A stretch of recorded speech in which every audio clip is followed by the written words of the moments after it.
This is the story of a boy named Junior in his depressing retelling of his life.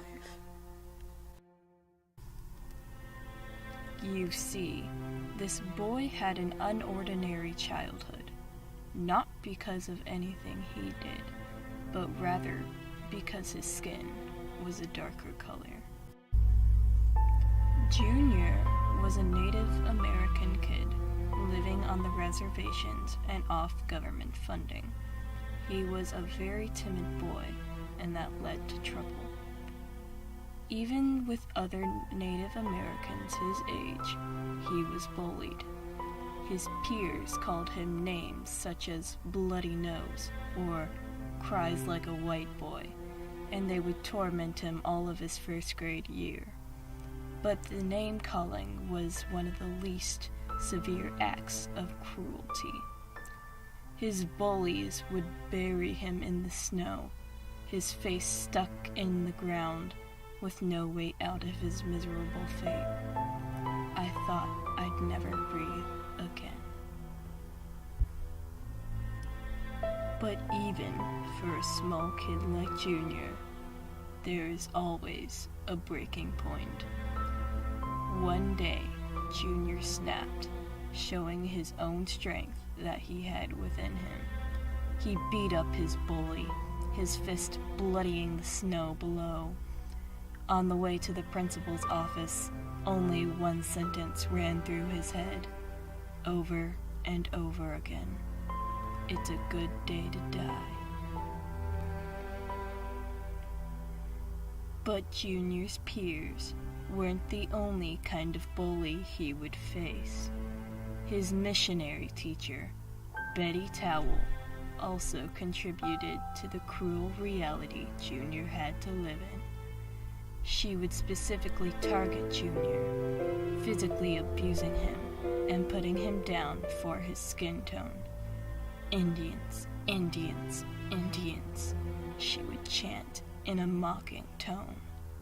But Junior had already awakened to the warrior inside of himself, and he would fire back in his head, "Yes, I am Indian.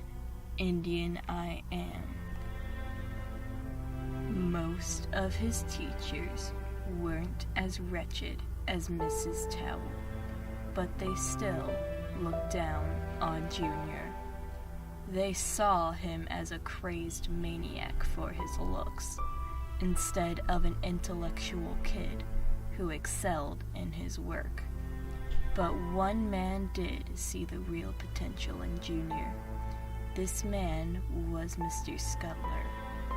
He was the one who first gave Junior a glimpse of hope. "You should be a doctor when you grow up."